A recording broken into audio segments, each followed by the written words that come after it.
Buck, come here. Happy Sunday.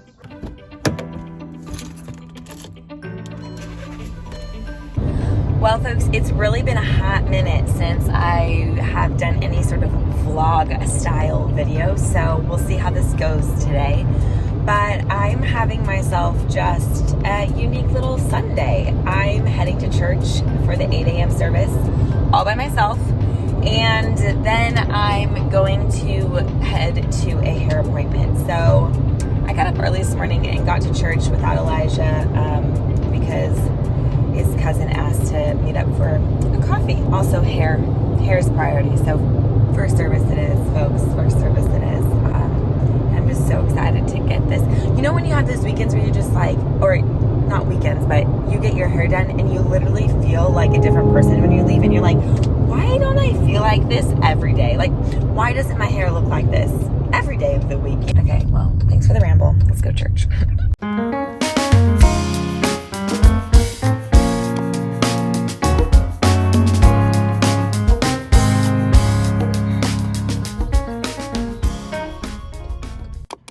Not me with my 1 million beverages and liquids for this hair appointment.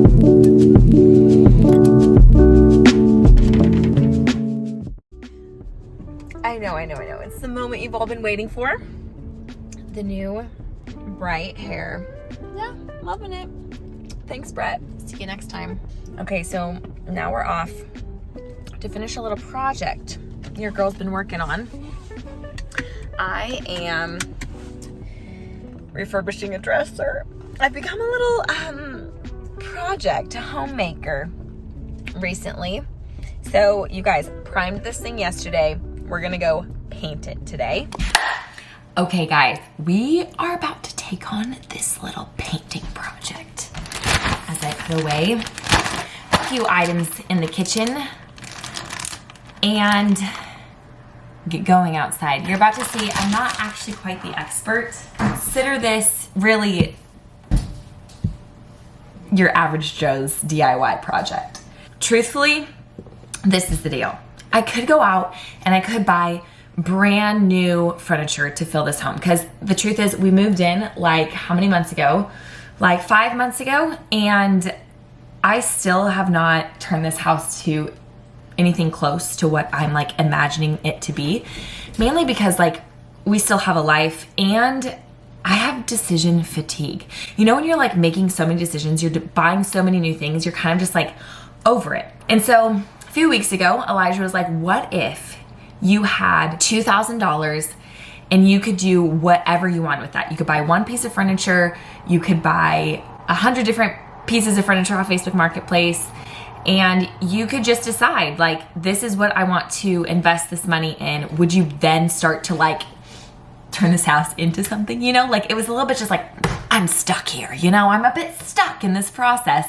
I've never had to make a home fully a home. Like, in all the houses that we've moved into since we got married, the first one was fully furnished, and the second one was partially furnished. So I didn't really have that whole process. And so it really has taken a lot of time and thought to decide what I want this house to look like, a lot of Pinterest boards. And so a few weeks ago, I decided, hey, you know what? I'm gonna buy that furniture off Facebook Marketplace. I'm gonna imagine what I could create it to be. What color could I paint it? What knobs could I put on it? What could I turn it into? And if I don't like it, I'll just sell it. So that's where we're at. I bought a piece of furniture. It's honestly, I could have bought a nicer piece of furniture. I didn't realize that the whole thing was laminate. To be honest, I got there and I just felt bad, and so I took it versus just saying no. I need to learn to be better at that with Facebook Market stuff, but I was like, whatever, it's 40 bucks. So we're turning it into a entryway table. It's like a little cabinet dresser thing.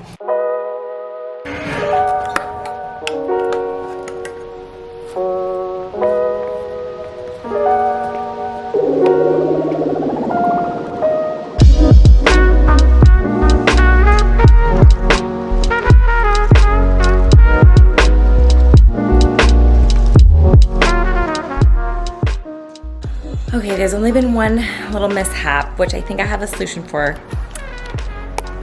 The top of this, I used a roller, and I don't know if you can tell, but it has a bit of bump to it. So I think I'm gonna need to sand it down once this dries and redo this layer. Kind of a bummer, but it's okay because I need to come back anyway when things dry off a little bit and do some like touch-up spots. It's coming along.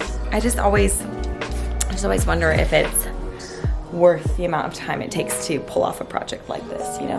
At this point, we're hours in. We're hours into this. So stay tuned.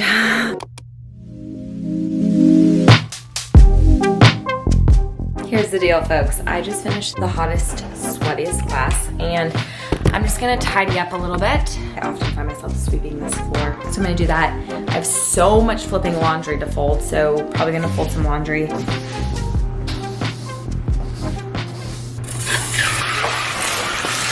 I haven't vlogged in so long, I forgot the real commitment it is in the day to bring you along to everything. Since I got my hair done today, this is the problem with me. Because I do like sweaty workouts almost every day. Oh, it's just like a hassle. I always kind of feel bad that they spent so much time on my hair. So I didn't actually wash my hair because they obviously put a bunch of product. They cleaned it today, all this stuff.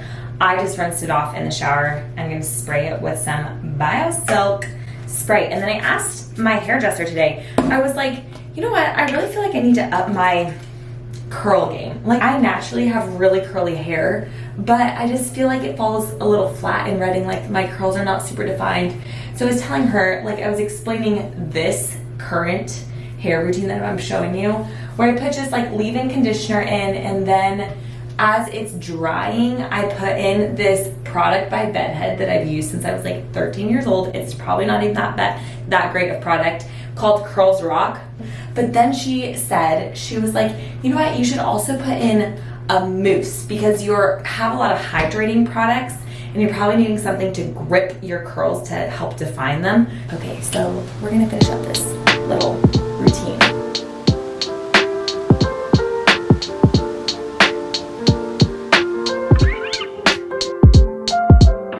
Guys, I'm just gonna make some tahini while we talk.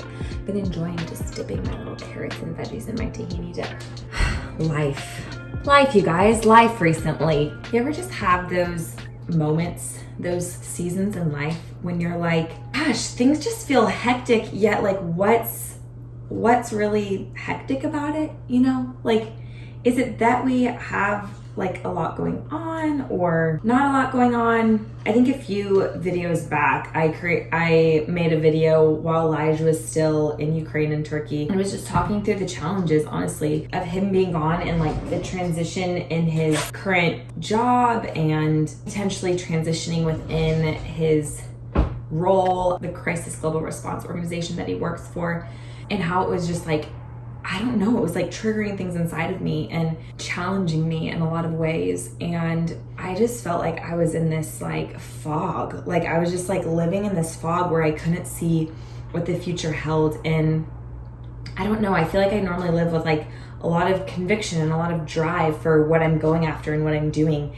And I just didn't even feel any sort of level of like drive to go after the things that I don't know that I would normally be excited to go after or to do. And I don't know, I just for months was swimming in this swirl of fogginess. It was like I just couldn't see what was on the other side.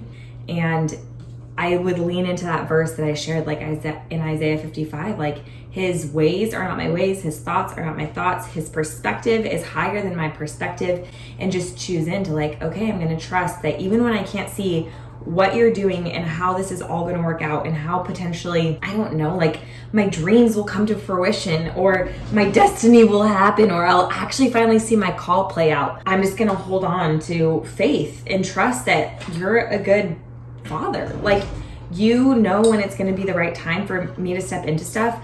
And even for our marriage, like how do we, I don't know, we're just like learning even in our marriage, like what does it look like to transition together, make massive decisions about our life and our future together in our careers and like setting ourselves up. And it's almost like, I always feel like it's kind of funny that we think, to be honest, that we have that much control.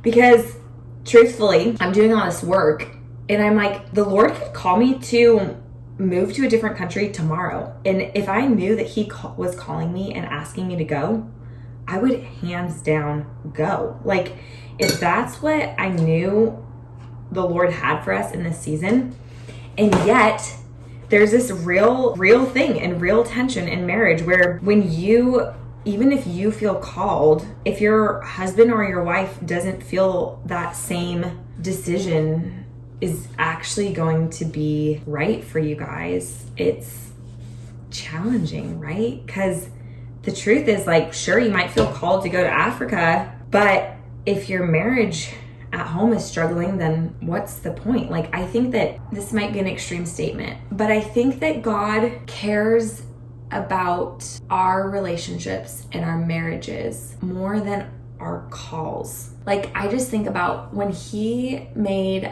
Adam and Eve on the 6th day. First of all, he didn't just make Adam and he didn't just say, okay, Adam, great, you have been created, here's the world, go and fulfill your call. No, he put Adam to sleep and he pulled a rib out of Adam and he created Eve. And he said, this will be your helpmate. This will be your partner. This is who you will come together with and do life with. And they then were given an assignment. Adam didn't receive his assignment on his own. He received his assignment when Eve was on the scene. So I just think there's something really profound and powerful about that, right? They were told, go and be fruitful and multiply, take care of the earth, take care of this and steward it well. And so often I think our society and our world is caught up in creating our own calls and our own drives and our own success. And there's the tension in marriage to go, all right, you're on team A, I'm on team B, and we'll see who wins this thing. And it's just tricky, right? Because the truth is you're on the same team, yet the enemy would want you to start operating and to believe that you're not, right? It's tricky. But I'll never forget this piece of advice that my dad gave me when Elijah and I were engaged. And my dad's known me from the very second I was conceived. So when your parents tell you something, listen to them sometimes. But he obviously had met Elijah, knew Elijah, had given him his blessing for us to get married, or given us his blessing for us to get married. But I remember him telling me this one day, and to be honest, I can't even remember like where we were. I just remember so specifically my dad like looking me in the face and saying, Allie, you and Elijah are so similar in a lot of ways. Now, I'd like to also say we are very different in a lot of ways. But there is, I think, this similar like need to go and do and succeed and become, and there's just drive that exists inside of us. And I've been learning how to manage that within marriage. And I think I've even felt like, where did that part of me go sometimes? Because I felt like I've sacrificed a lot of my dreams and a lot of me in marriage, which comes with marriage, but also is only healthy to a certain extent. And I remember my dad just saying back to that very thing of, you and Elijah are so similar. And if you don't stay on the same team, it will get really, really ugly. He's like, you'll need to learn how to stay on the same team. My dad doesn't, he's not someone to waste his words. And so when he told me that, I really clinged to that. And funny enough, we were in counseling last week, kind of talking about this similar thing of just like, man, I feel like for some reason I've gotten really small, and it doesn't feel good. And I don't really know what to do. And it's not necessarily totally your fault, but I don't know. I need you to know where I'm at and how I felt. the end of the call, our counselor just looked at us and said, "You guys are on the same team. You just gotta get back on the same team." And immediately I thought of my dad, and I thought, lo and behold, Chuck, here we are. But in all seriousness, I'm like, whoa, what a lesson, like, to learn. I feel like it's kind of that continual thing that pops up for us, but it's been really interesting in this season specifically, with a lot of new opportunities and exciting things on the horizon. But even me feeling like I was living in that fog for months, like, what does it look like to lean into that when you're making big decisions, or when you feel like your time hasn't come to pursue your call or your dreams, when the reality is, like, maybe our call is to do marriage. Like, maybe our call is us. It's the life that we'll produce and the things that will come from us being unified and in covenant that wouldn't be possible if I was running my own race and you were running your own race. So I don't know if that's helpful for anybody, but sometimes I think it's less about what am I called to and what am I supposed to do and what decision am I supposed to make? And it's more about, how are we going to stay on the same team? How are we going to make this decision together? What life are we going to build together? And of course, you'll make different decisions and you'll do things on your own, but there's such beauty in learning the togetherness that can also be incredibly challenging within marriage. So I hope that's encouraging to somebody. I have not finished this scene at all. I've just been rambling to you. So here we go. Here's tahini time.